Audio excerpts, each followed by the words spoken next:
I mean, I've heard, oh, the weather was bad that year, or, it was a tough economic time. It's like, well, whatever it is. Suck it up. You're an entrepreneur. Like, your whole job is to basically adapt to changing circumstances. Welcome to the Startup CPG podcast. I'm your host, Jesse Freitag. Today is part 6 of our podcast series with Seth Goldman, Startup CPG's entrepreneur in residence, who has been joining us once a month to talk hot topics in CPG. This episode's questions came from you because for the first time ever, we had listeners call and write in questions for Seth. Also, last time we talked to Seth, Coca-Cola had just announced their decision to discontinue Honest Tea. And since then, Seth and team at Eat the Change have decided to launch the Just Iced Tea line, so we get the early details straight from the source. In case this is your first episode with Seth, you may know him as the co-founder of Honest Tea and author of Mission in a Bottle. And Seth is now the co-founder and CEO of Eat the Change, co-founder of PLNT Burger, and chair of the board for Beyond Meat. Listen in as Seth answers all your tough questions around scaling without compromising values, his most challenging low points, influencer marketing, fundraising, recessions, and more. Hi, Seth. Welcome back to the show. Always good to have you here. How are you today? I'm good, Jesse. Good to be with you again. Lots of things happening out here. Yes. Yeah. Since we last chatted, our episode was hot off the press of the news of Coca-Cola's decision about Honest Tea, and now getting to chat with you again. So we have some questions that have submitted from the audience, but I want to start with some questions from me about getting an update from you about, what's going on. It sounds like Eat the Change is going to be launching a line of teas. Tell us what's happening. Yeah, we are. So, initially my first reaction was just shock and obviously disappointment. And then what happened is we started first, and I posted something on LinkedIn and other places and just heard a phenomenal response back from our customers and our consumers and our partners who were so eager to see us go back in. And then we started to get approached by other companies saying, hey, we could, bring out a line of bottled tea. You could sort of be the face of it. And I'm like, well, wait a minute. We're the ones who built Honest Tea. The team that we have here at Eat the Change is that core team. And we should not be delegating that to anybody. We should be doing it ourselves. And we found as we started to talk to the partners in the supply chain, they were all, yeah, let's do this. Let's go. We will do it even more so. And so we are launching a line of bottled tea, organic bottled tea that will be fair trade certified and lightly sweetened, similar in many ways to Honest Tea, but also with its unique differences as we sort of put it through the Eat the Change lens. And will have its own brand name as well. So it'll be under the Eat the Change umbrella, but it will be a separately branded line of bottled tea. And of course, my co-founder, Barry, is back in it. And of course, Spike, my co-founder for Eat the Change, is helping with the formulation and part of it as well. Awesome. That's great. I'm excited to see Spike's contribution to the recipes. Yeah, exactly. The chef-crafted touch and they're delicious teas. And we're moving fast. And I think, your community of startup CPG folks can appreciate. So we basically made the decision here in May that we were going to do that toward the end of May, because I didn't find out from Coke until the beginning of May. And we will be doing our trial production run in August and a full-scale production run in September. Wow. Yeah, that is very fast. That's awesome. That's how we roll. And last time we chatted, we talked a little bit about, would you launch a tea company again? And well, you have answered the question. You said yes, and then yes. The answer really is yes. You are doing it again. Yeah, but if you had asked me, 2 months ago, I would have said no, because Honest Tea was out there doing what I wanted a tea company to do. Once we got the news that Honest Tea was not going to be out there doing that, I said, well, this is an important need. It's an important need for the consumer in terms of having that less sweet taste, but it's also an important need for these tea growing communities. I mean, we and I guess I invested a lot of effort to help these communities move to organic and fair trade practices, which I think are better for the communities and better for the environment. And so the worst thing to do would have been to get these communities all invested in this process and then, basically abandon them and that essentially what would have happened had Honest Tea disappeared and no one else stepped in. And so it's really important for the economic viability of these communities that they have a customer who can purchase at scale and support. What fair trade does is invest in the broader parts of these communities. It helps them earn. It moves them away from being a subsistence economy where you're just sort of sold at commodity prices, and it helps them gain a premium price that allows them to invest in schools and healthcare, their own infrastructure, and frankly, their own economic futures. Right. Yeah.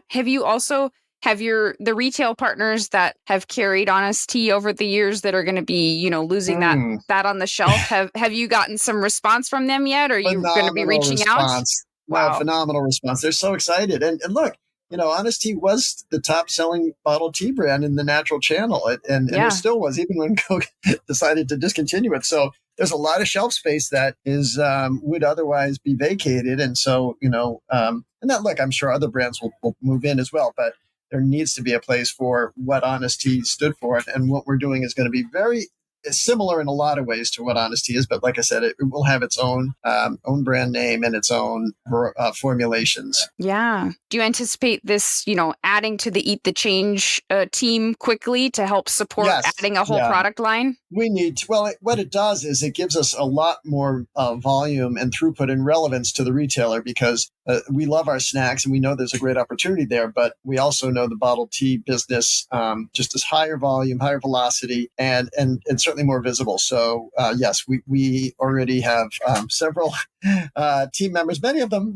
from the earlier Honest Tea team, but some other new ones who will be coming on to help make sure we can scale this the right way and take advantage of an immediate opportunity. Awesome. Yeah, that's great. So is there anything else you want to share about what's upcoming around the name or any other fun tidbits? So we are excited about the name. We put a lot of effort into it. We were playing around with different names, so we wanted to sort of create the right attributes. For me, when I heard Honest Tea the first time from my co-founder, Barry, it just kind of felt like, oh, the sky's parted. That name makes so much sense. And with this one, we worked hard on different names and sort of played around with a lot of different ideas, but the one we landed on is Just Ice Tea. Oh. And it's a really fun name. It has a lot of different meanings with different how you interpret it. So it certainly speaks to just in terms of the working conditions for the fair trade tea farmers. It also speaks to the taste of just tea and not a lot of other flavoring. It also speaks to the just sweet enough sweetness profile.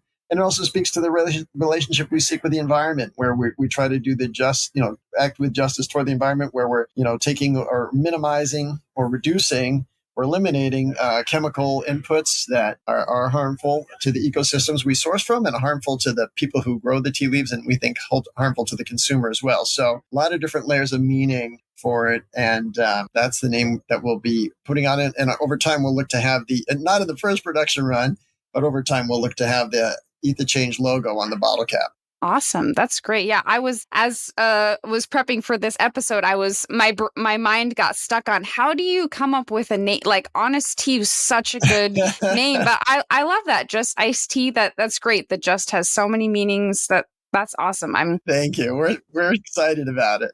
Yeah, I'm thrilled. I had stopped at the convenience store after our last episode and made sure to get a bottle of Honest Tea on my walk home. So I'm glad that that's going to be able to continue to get that just the right amount of sweetness tea that's still going to be there in the market. I'm excited for what you all are doing. Thank you. It's going to be fun, and this is one of these things. And this is an important. I think for me, one lesson I would really want to impart to your audience is, this is a good case of karma, where how you act comes back around. So, I was in the bottled tea business for 23 years. And what we're finding as we stand up this brand, that all the partners we worked with before want to work with us again, or reaching out to us to work with us again. And as you know, that it doesn't always go that way.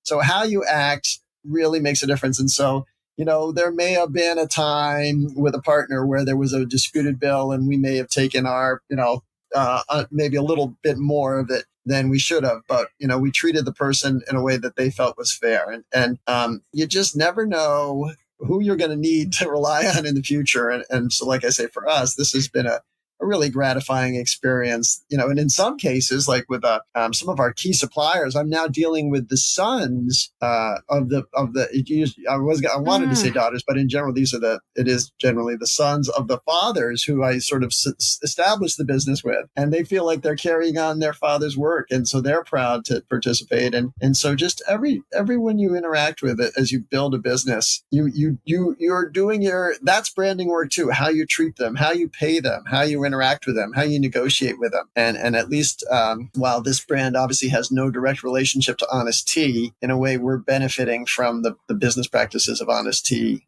that we had over the previous 20 years. Yeah, I think that's so important that you mentioned that. And even to have maintained all those good things too through an acquisition, I think there's a tendency of when you're getting acquired or you've sold of like, oh, well, I'm done with that business. You could have said, well, I'm never going to do iced tea again. So whatever, I'm out of here, and just kind of let those relationships end. But you really intentionally, cared about the mission, you continued to nurture everything, and here everything is coming back around.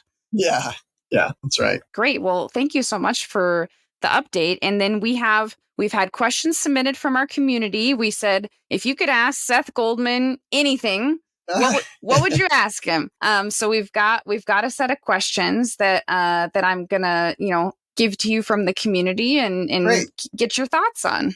Let's do it. Awesome. So our first question is from Maria. Hi there, Seth. It's Maria here, founder of TerraSeed. My question for you is, how do you scale a company without compromising your mission?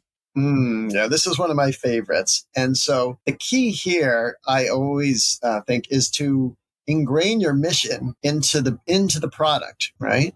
So let's just go to the Just Ice that we were just talking about. So every bottle we sell is going to be less sweet than other bottle teas in the market, or certainly than the mainstream bottle teas in the market. It's going to be organic sourcing, and all the teas will be fair trade certified, which means with every purchase, we're investing back into these communities. The working conditions are inspected. And so this business will be mission consistent from the first bottle we sell. And if we sell 10,000 bottles or 1 million bottles, it'll have that same impact, just magnified. And so that's, for me, the way to make sure it's you don't get your mission diluted. You start, and the same with Eat the Change, of course, right? Every crop we use is a water efficient crop.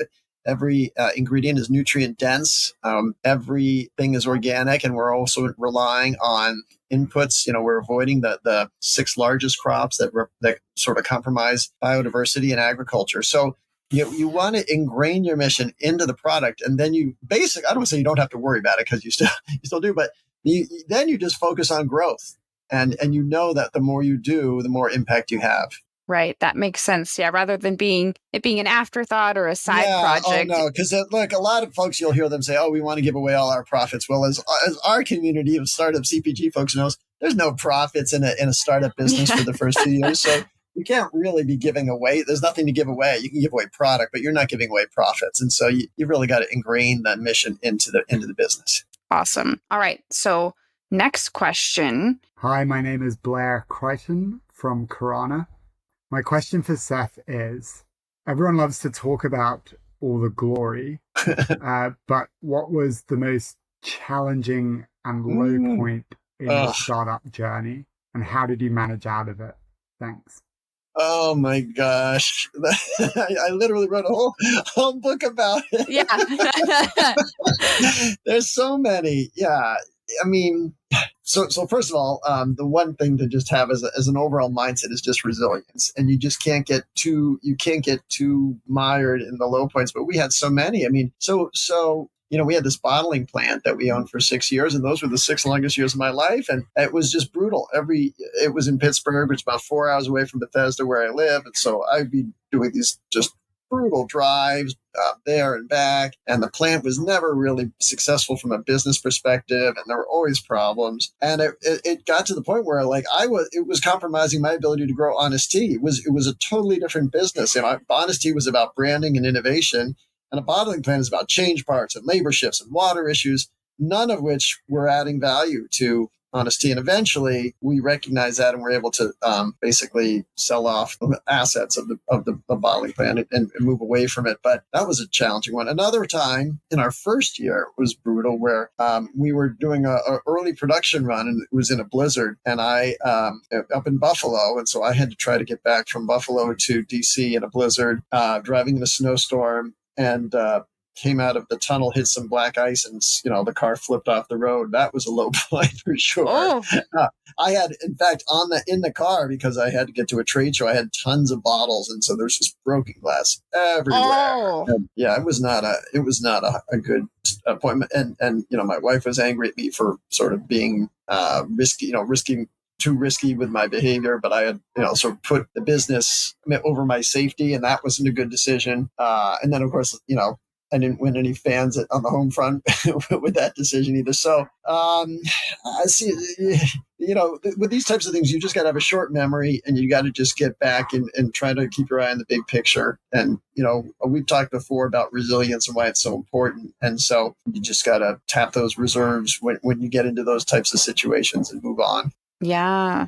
Yeah. So next question. Hi, Seth. My name is John Ediger with Midwest Muscle Nutrition. We have a patent pending on a pretty significant advancement in the ready-to-eat supplement space that we would like to explore licensing. Do you have any tips for approaching potential licensors or for best practices for structuring a deal? I think to the extent you can share a prototype, that will help. Rather than just say, hey, do you want to do this? Because then they don't quite understand how it works. But so that's important to share the prototype. But then the other thing just to be careful about is, especially if you're going to these bigger companies, their first question is going to be, do we need these guys? So I guess it's patent pending. But, patents in food are tough. They're not usually, it can be difficult to enforce because, you could say, well, we've got a process and we use, berries and vanilla. And then they'll say, well, we use vanillas and berries.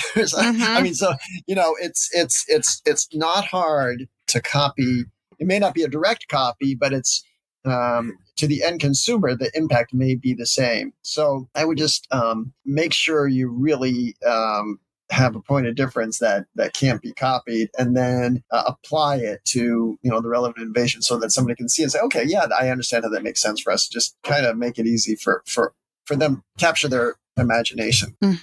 Yeah, that makes sense. We've got another question from Paul. Hi, Seth. It's Paul Beaupre with Full Foods. There's been a lot of investments in fungi, fermentation, and microalgae to improve and future-proof our food systems. What are your thoughts on microalgae as part of the solution? Well, I don't know that much about microalgae. I certainly know a lot about fungi because that's what Eat the Change mushroom jerky is made with. And I do recognize that mushrooms are going to continue, mushrooms and algae are going to continue to be of interest for the functionality, but also for the resource efficiency. They can be grown with very few inputs and yet still provide real nutrients. So I think there's opportunity there.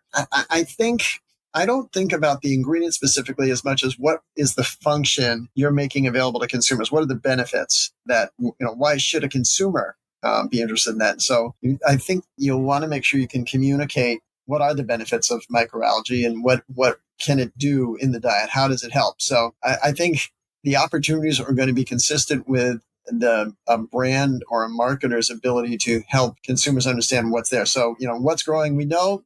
Interest in function is growing. Their interest in resource efficiency is growing. And then, it could be microalgae, but it could be another ingredient. If they can help consumers understand what the benefits are and make it taste great, then I'm confident there'll be opportunities. Yeah, I think it seems to me like with something like, algae, you have a little bit, it can be harder to make that connection as a consumer of like, okay, now I'm eating this. Like with something like fungi and mushrooms, maybe the word fungi might be hard, but then you're like, oh, mushrooms, like I know mushrooms, like I eat mushrooms, I get it. But like algae, sometimes you'll see like spirulina and it's like, oh, that's cool. And then you're like, oh, well, that's algae. Like you have to like, and then people will kind of get it with the different names. So yeah. There's there may be a little bit of resistance to the name. So you have to sort of make sure. That's why I wouldn't play it up too. I mean, once again, you want to prioritize the function. What does it do for you? Or, versus just the word algae on its own isn't necessarily a marketing charm. That may not help. Right. Yeah. All right. And then we've got a question about influencer marketing. So this is from Yash. I'd love to get Seth's thoughts on what he thinks the future of influencer marketing looks like for primarily D2C brands, especially after Facebook ads are performing worse and worse after some changes. And what do some brands get wrong about influencer marketing today? Yeah, my take on this is I always like authentic endorsements. Basically paying somebody to say something nice doesn't really mean anything because anybody, you pay someone enough, they'll say something nice. So I would much rather see a real engagement. So I'm not against I recognize that celebrities can have an impact on something, but I'd much rather see the celebrity genuinely have an interest, be a consumer of the product, integrated into their lifestyle. Just having a celebrity post something and, with a brand is like, it just doesn't, it can really be meaningless. So what I first to the celebrities, I would say, if there's products you're passionate about, do that integration already on your own. And then, that'll certainly catch a brand's attention. And then it makes sense if you're a brand and you see a celebrity doing that, reach out to them and say, hey, we love how you're, a customer of this product. Let's do some things together. And then it's natural and it makes sense and it can have a real impact. So I think what folks get wrong is just assuming, just because someone's going to hold something and that's going to, get a lot of views means it's going to lead to sales. And that's a mistake.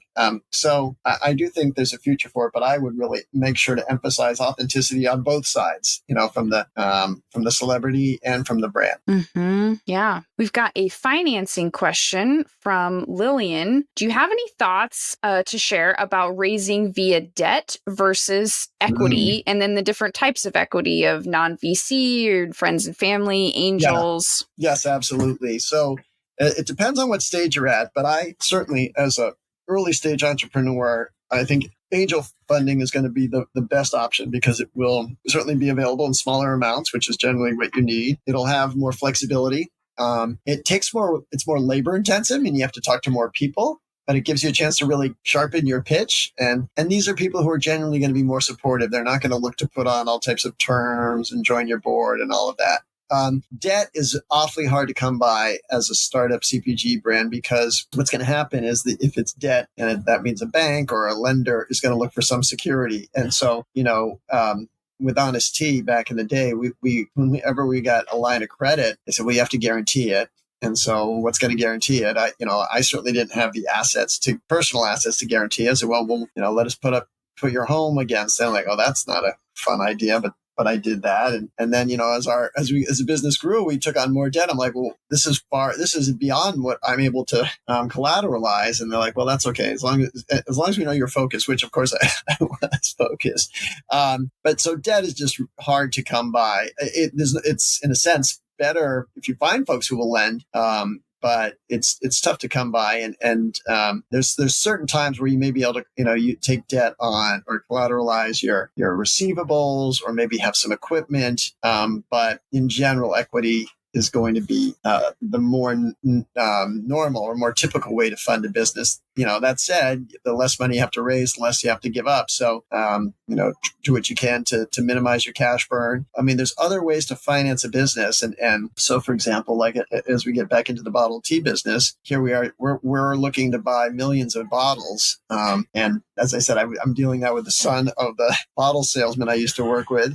And, one of the ways we'll be able to afford to launch this business is by getting extended terms. And so in a sense, extended terms really is like a line of credit, right? I mean, we're still on the hook to pay it, but if I can pay him in 60 days instead of 30 days, that's going to really help for a period of time. And then what we always do is we'll true up as the business accelerates or we get into the peak of the season.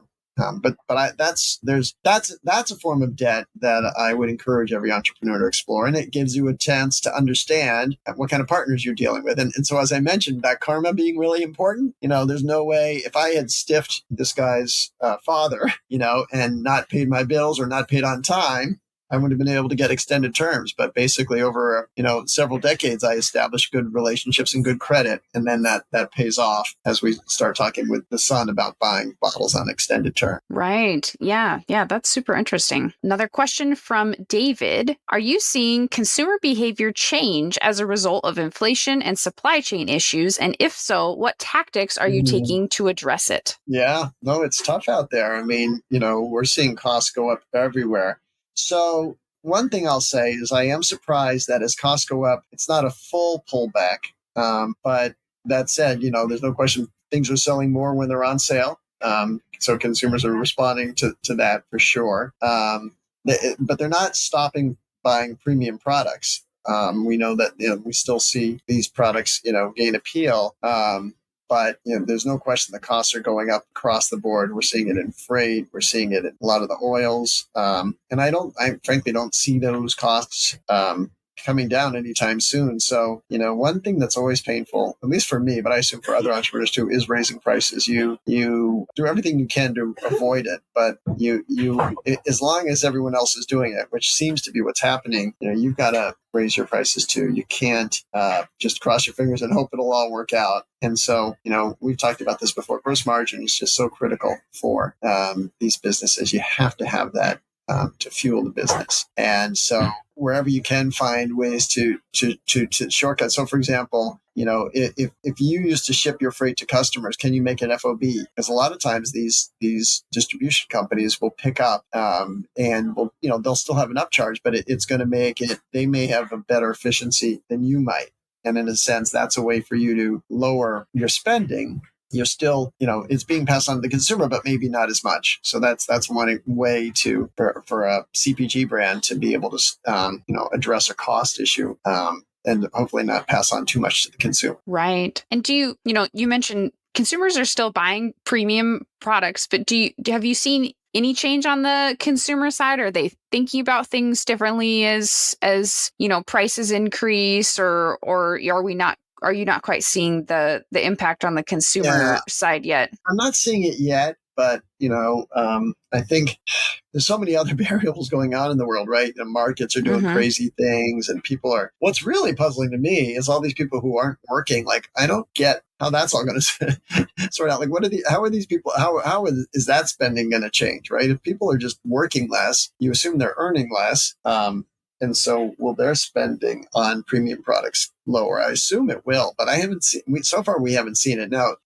we're still on the early side of this, but maybe over, if we do dip into a recession or the markets continue to stay down, that'll really change what way people act. Mm-hmm. Since you've been through multiple recessions, I'm curious how I don't mean that in you've got a lot of experience.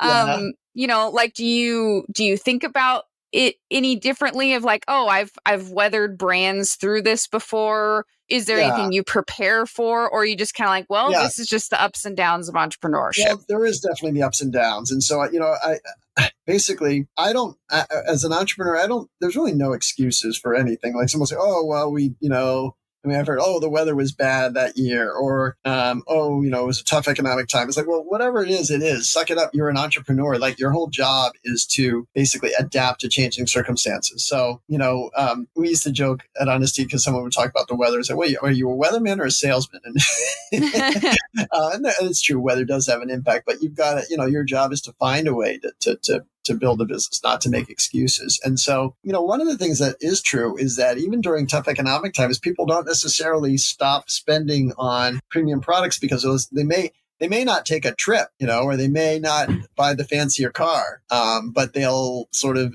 make sure to enjoy, a $2 bottle of tea. You know what I mean? So it doesn't always correlate directly that when it's a tough economic time, spending on these kind of products goes down. Sometimes, and we've seen that in other categories as well. So it is just a matter of what you want to pay, I'd say, more attention to is which way categories are trending. Are people buying more tea or less tea? Are people looking for more organic or less organic? And those things sometimes occur independent of what's going on in the economy. Right. Yeah, that makes sense.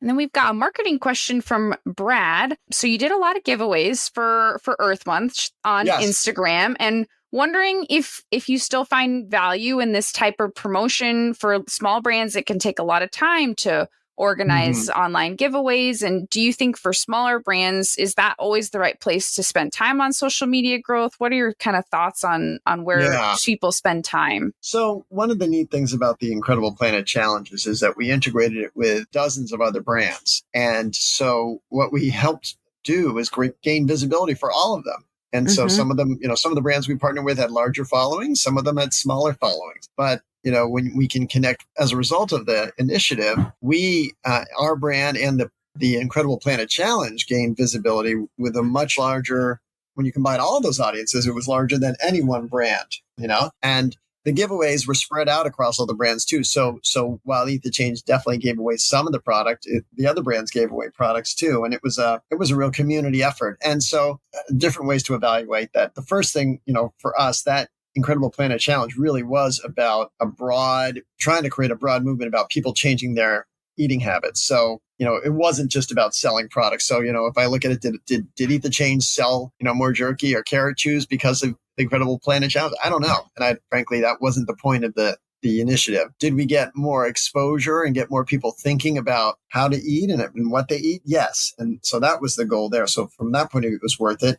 And, did we get more eyeballs on our brand? And did we help sort of position ourselves as a thought leader in this? Yes. And those were important objectives as well. So I depending on the initiative, you don't always only want to measure the results based on what you sell. Though, of course, at the end of the day, that's certainly an important yardstick. Right. That makes sense. And I think it makes sense, like you said, of really honing in on what the intention is. Because I think a lot of times, at least when I was starting at Live Bar, brands would be reaching out saying, hey, let's do a giveaway. We're about the same size or whatever. You're like, oh, yep. Sure. But then you haven't really defined a purpose. What are we trying to do? Are we trying to sell product? Are we trying to gain visibility? And then also giveaways can just, they can just kind of continue. You just keep kind of saying next to the next one. And it seems like what you guys did at Eat the Change was, we're creating a challenge, we're building awareness, we're setting a limited time, we're choosing all these partners. So it's very intentional versus like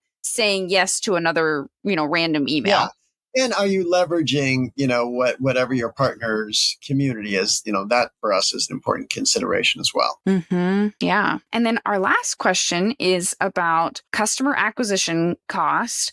And customer lifetime value. And because a lot more investors are asking about those versus there used to be a lot of talk about ROAS or return on ad spend. So do you think about these metrics at Eat the Change? Let me put it this way.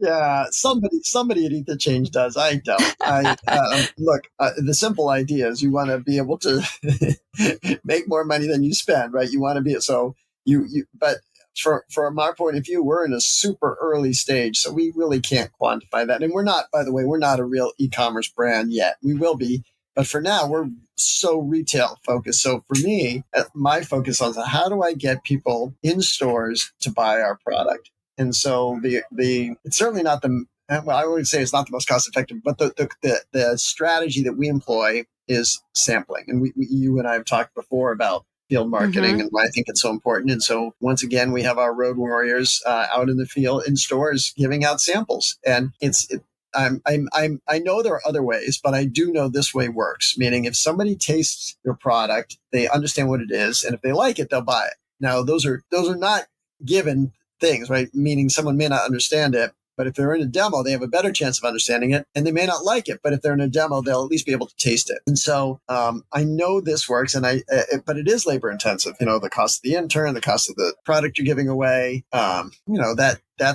There's a cost to it, but we're confident, and we've seen it. I mean, obviously, Honest Tea, Honest Kids, we're built that way. And so for us, that's it's not going to lead to we don't make money at a demo, meaning, but if you say that you secure a customer who then has a repeat rate of whether it's a month or even every few weeks, which is often the case in these categories, then that was a worthwhile spend. So that's how I look at it. In terms of e-commerce, you do get into much more calculations because you know what you're spending and you'll know what you're selling. And so you should look at it that way, but we're not yet really an e-commerce brand. One of the interesting things we're debating here is, should we be doing e-commerce with our new tea line? Now, it's a glass bottle line. And my point of view is there's no environmental way to sell glass bottles that's environmentally efficient. Between the packaging and the weight, it's just a waste of materials, a waste of energy. now my team, and some of them are salespeople, say, well, it's a big business opportunity, but I'm kind of leaning toward just not selling bottled tea online. And I know there's, some revenue to be made, but I, from my point of view, I'm leaning against it. And that would mean we would just go into retail with it. And we think that's a pretty good opportunity on its own. Mm-hmm. Yeah, that makes sense. Great. Well, that was awesome. We had a variety of topics covered in our question. So thanks for rolling with all of those. Do you have any final thoughts you want to share for today? Yeah. I mean, I think these next few weeks will be really interesting, right? So one thing that is unsettling, and my guess is most of your audience is just what is happening to all these prices, right? It just feels like every week something is getting more expensive, and the freight thing just keeps going up, and it is so that's challenging. Where we're all sort of scrambling for margin to not get margin is worrisome, or to feel like it's a continued threat. And of course, you don't want to raise pricing all the time too. So I don't have an answer here, just to say that, I help people understand we're all going through it, and wherever you can. So one idea is to work with your supplier and say, look, I can make a volume commitment to you. I can't take all of the product now, and I can't pay for it all now, but I can make a commitment to that. And that's one way to work with a supplier, gives them a little bit of confidence and helps you hopefully lock in some pricing that can serve you well. And obviously, if any suppliers, it's also a right time to just make sure you're looking competitively at whatever you're buying, and every little penny makes a difference right now. So if someone else wants your business and they have a chance to, meet your general terms by giving a lower price, or it's certainly worth listening to them. And I encourage everyone to think that way. Yeah, that's a great final thought from very challenging times. So I appreciate that for our community. And well, thank you so much, Seth. This has been great to get an update on all the exciting, upcoming things. It's been super fun to hear, and then also just great for you to answer some of our community's questions. So thanks so much for being here, and excited to follow along with what's next. Stay tuned. We'll be, releasing the label design and label messages and the varieties of tea as well. So we'll have some fun with that in the coming months. Awesome. That sounds great. Thank you. Thanks, Jesse. Thanks for joining us. This Startup CPG podcast is executive produced by me, Jesse Freitag. Theme music is by the Super Fantastics. We'd love to have you join our community of founders and experts. Get the invite at startupcpg.com. And don't forget to subscribe to this podcast on Spotify, Apple Podcasts, or wherever you're listening right now. It's the easiest way to help us grow our community. See you next time.